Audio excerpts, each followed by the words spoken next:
This is the screencast for section 3.1, example 2, an alternate definition of a derivative.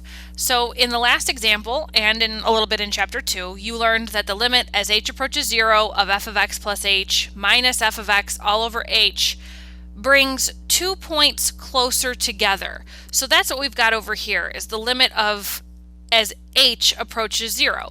H represents the distance in between these 2 points that we're going to find the slope of, and we're bringing those slopes infinitely close together so that we can find an instantaneous slope.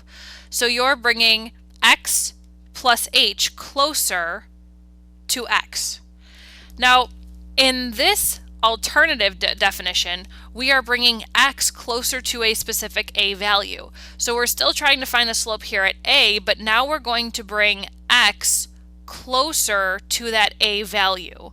Same thing, we have 2 points that we're trying to find the slope at, and we're bringing them infinitely close together.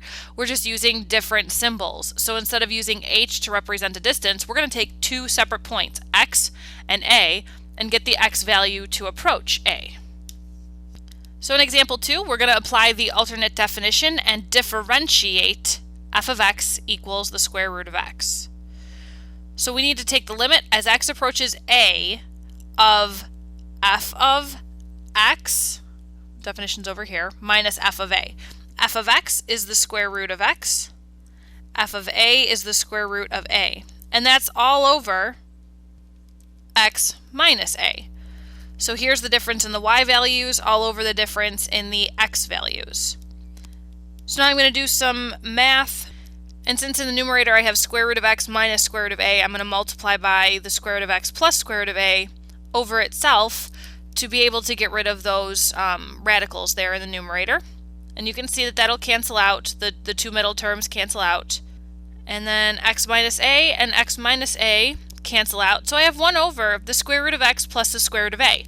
Now remember, my goal is to get x to approach a. So now I can take the limit and I get 1 over the square root of a, because x is approaching a, so now I can plug in a for x and add the square root of a. So I get 1 over 2 square root a. So if I want to know that the slope of the tangent at 5, it would be 1 over 2 times the square root of 5. Now your book might write this as 1/2 times, let's see, a to the negative 1/2 power, and that's okay. Either one would be acceptable. In the now try problem number 5, we're going back to the function 1 over x, and we're going to take its derivative using the alternate definition of derivative. So we'll have the limit as x approaches a of f of x, so 1 over x, minus f of a, 1 over a. Now in this case, a is specifically 2, so I can plug that in right away, solve, and find out the value at the end. And from example 1, you know that that's supposed to be negative 1/4. But let's give it a try.